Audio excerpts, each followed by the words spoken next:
Hello, team, and welcome to another ATP Geopolitics video with myself, Jonathan M.S. This is Ukraine War news update for the 12th of February 2024. It's late night Ukraine time. I am in Ukraine, so I can't guarantee this is going to be as timely as it should have been. This happened, a lot of this news happened much earlier on today, but it is what it is. Here I go. I've gathered myself a little bit more from my earlier video that I did on my reflection on the war. I had to stop the video because I actually was crying. Um, got a little bit emotional about one point in that. So, sorry about that. Didn't steel myself enough for the onset of some raw emotions. Anyway, we'll go to the Ukrainian general staff figures for the Russian losses for the day before. All the usual caveats apply, and you can find them in the description to the video below. Just a little sip of tea to collect myself. Oh, that's good. And 790 personnel lost is less than we have seen.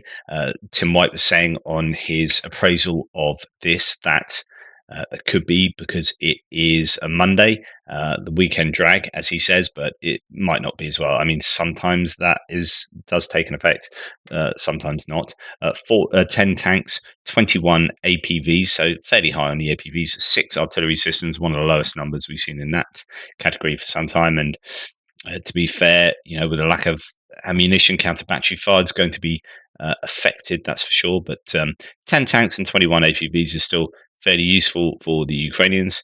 And then 7 vehicles and fuel tanks is one of the lowest we have seen, as well as 1 piece of special equipment. So it could be a Monday, or it could just be they're struggling to find those targets, or some other such reason. Now, when we look at Andrew Perpetua's loss statistics, you can see that the ratio is very much in favor of the Ukrainians here. I mean, you've got I don't know, 5-to-1 ratio of Russian to Ukrainian losses, I would have thought, from looking at that. So let's just look at the Ukrainian losses first. We've got some howitzers there taken out by Lancets. Lancets are being an issue. As you can see, are night vision FPV drones. So 3 M777, so T-72, BMP-1, damaged and destroyed. Then a couple of MRAPs, mine-resistant ambush protection vehicles, and then some pickup trucks and vans. So that is fairly low value, as in nothing that really jumps out. Obviously, M777 howitzers are going to be a bit of a sore loss there. Surveillance and comms equipment for the Russian, and a radar, a 9S36M fire control radar, which is going to have a little look to see what the value of that bit of kit is. Okay, just looking at this, it is a very high value piece of system. So Ukrainian forces destroy a rare Russian radar system with a precision strike. This is going back to August the 30th. So, but it's the same system. What do we have here? It's worth, I think. Oh, it's disappeared.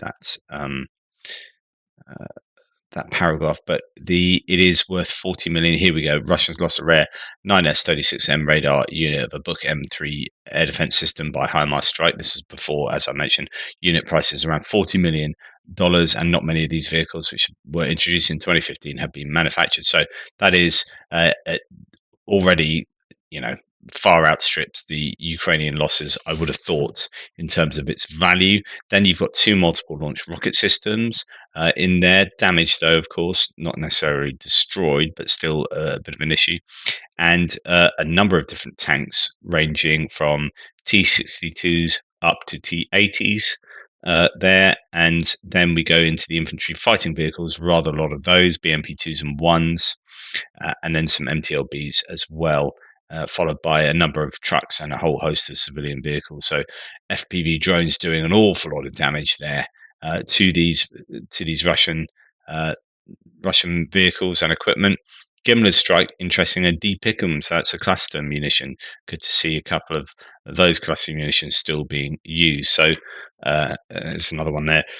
So I guess that's pretty good very good for the Ukrainians. They have got a good haul of equipment there that is far outstrips the value of the stuff they have lost by a country mile, and that's the kind of day that you need. Again, drones really being the order of the day there. Now here we have a Stugner being used. I won't show you, but a Stugner is skiff. It's the anti-tank guided missile that comes in.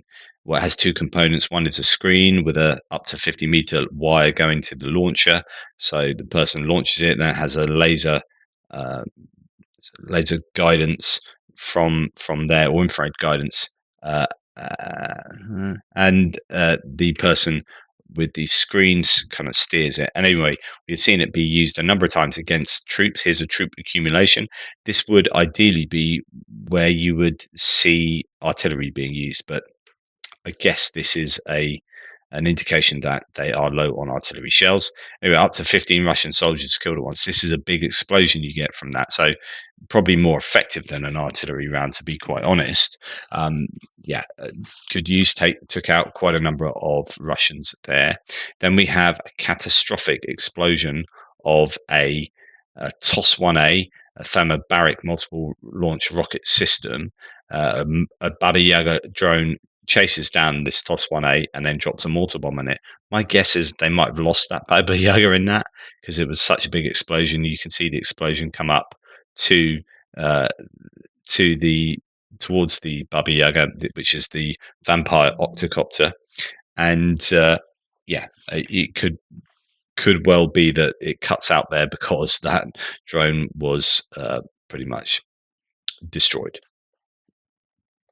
And my lights has run out. So my phone ran out of battery, and while that is charging, I'll go faceless. Eastern Ukraine, there is that TOS-1 taken out. We go on to photos emerging, and I showed you this before, but I now know where it is. So this was a video, actually. So Tim White says photos, but actually there was a video I showed you that indicated there was some kind of uh, depot storage, I don't know, with some vehicles and equipment in, that was blown up by, I think, a HIMARS strike. The photos emerged of a Russian equipment destroyed in occupied Tokmak. So it's in Tokmak. Blast on Friday hit civilian infrastructure, according to the occupiers. So the Russians said it was civilian stuff, but actually, no, that was in Tokmak. Then there was a fire in Stavropol, a military camp in Stavropol.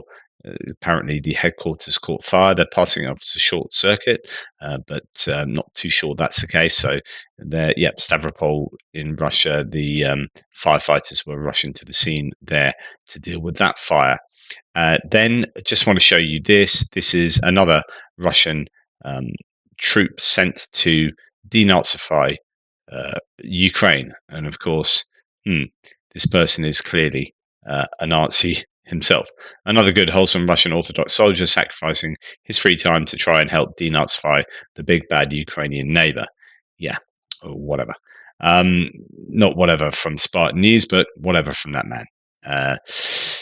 And just to remind you that it was two HIMARS that were actually damaged, I believe, and sent back to the US. As you can see, not really greatly damaged, just some shrapnel. It appears damaging one of them, and then the other one missing a wheel and part of its front compartment there. So, an American OSINT blogger has published photos of the damaged HIMARS that were sent to the US for repair. So, it's actually two of them. Judging by this message, this happened some time ago. The equipment shows marked holes, probably from shrapnel.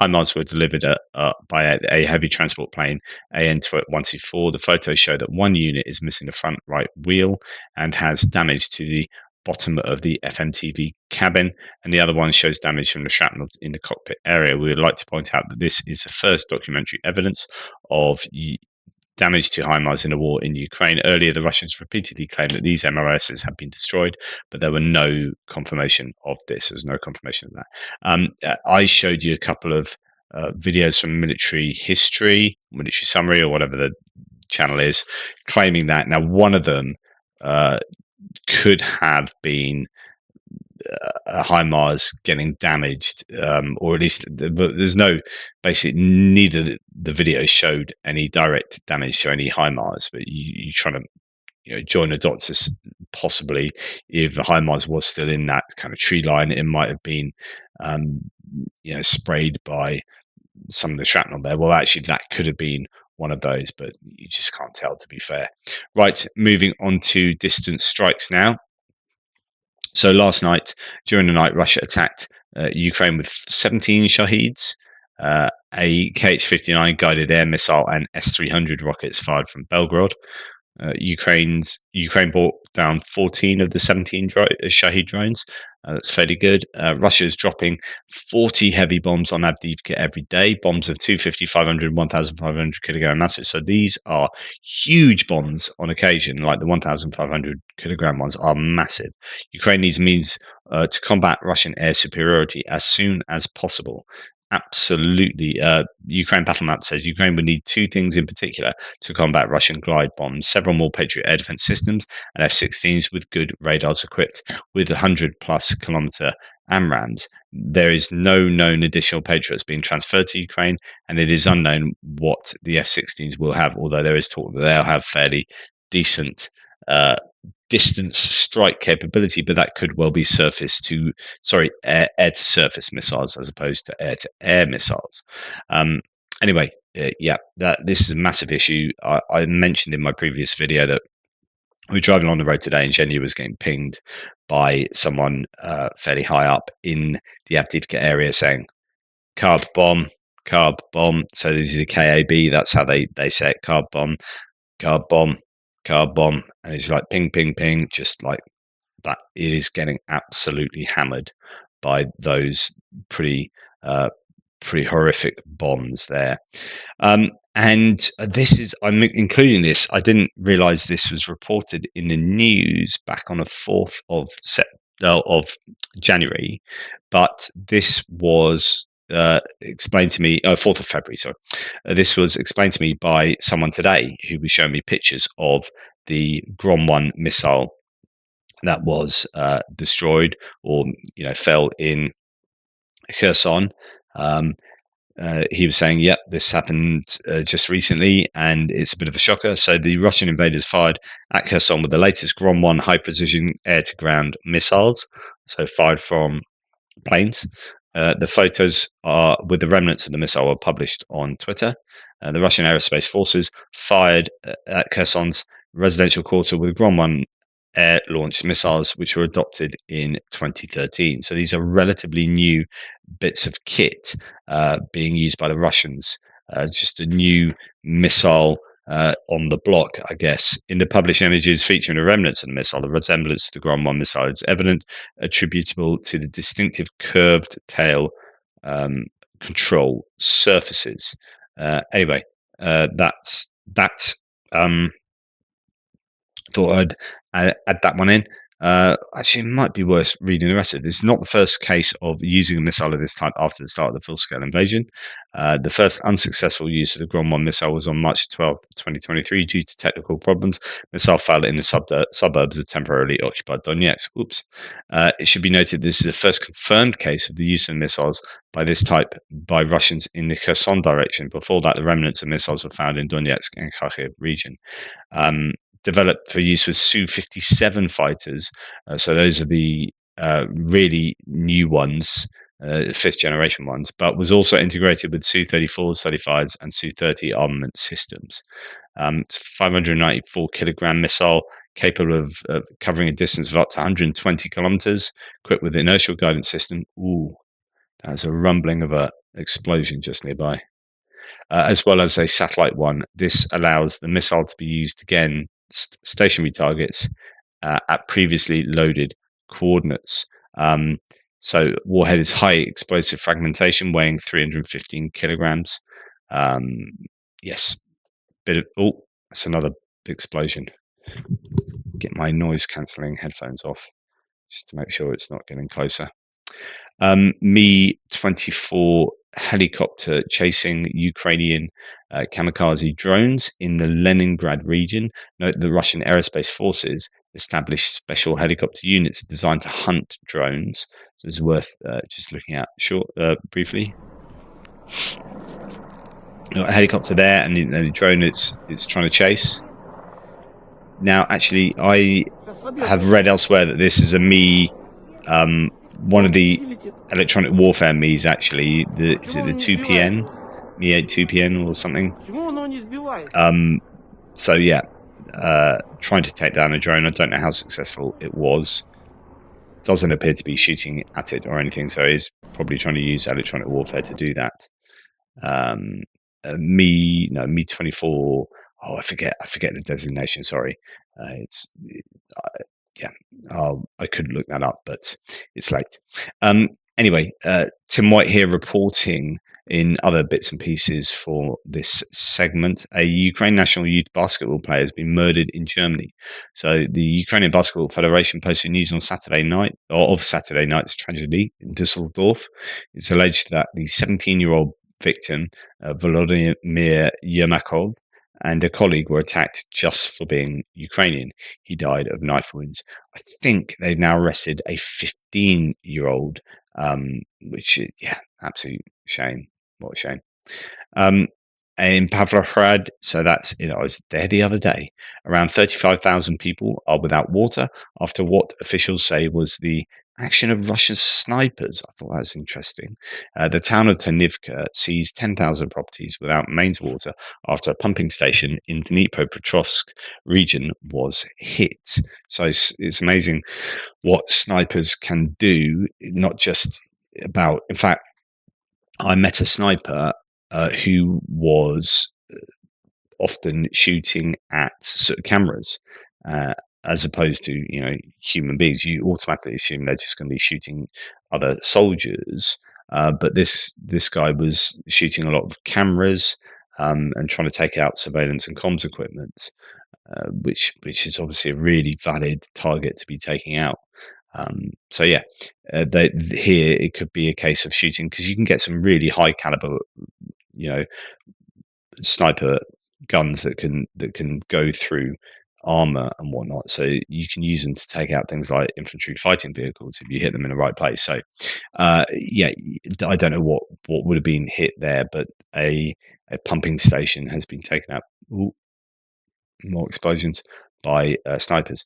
A section of now this, if you want to know why the counteroffensive struggled so much, here's a really good video. A section of a mixed minefield has been discovered by Ukrainian sappers, and the camouflage layer has been removed from the mines. The scheme is almost classic. Another big explosion fairly close. Between TM62P3 and MVP62PMN2 are installed in several rows. I find this pretty scary, actually. Goodness me, I wouldn't like to be a sapper doing this. But look at how many mines. Like, that's 1, 2, 3, 4, 5, 6, all in a couple of square meters. 7, 8, 9, 10, 11, 12. Oh, I've given up. 20 mines, maybe more. Just incredible. Probably more, actually. Wow. And some of those are big mines. That's just one small area. And of course, one of those goes up. There's a chance that they'll all go up and give a fundamental explosion that's going to very clearly do some damage. Yeah, mines. They suck. And yep, and that's the article I referred to earlier. Anyway, that's the end of the this first news video. Please like, subscribe, and share. Really appreciate your support. Take care, and I'll speak to you soon.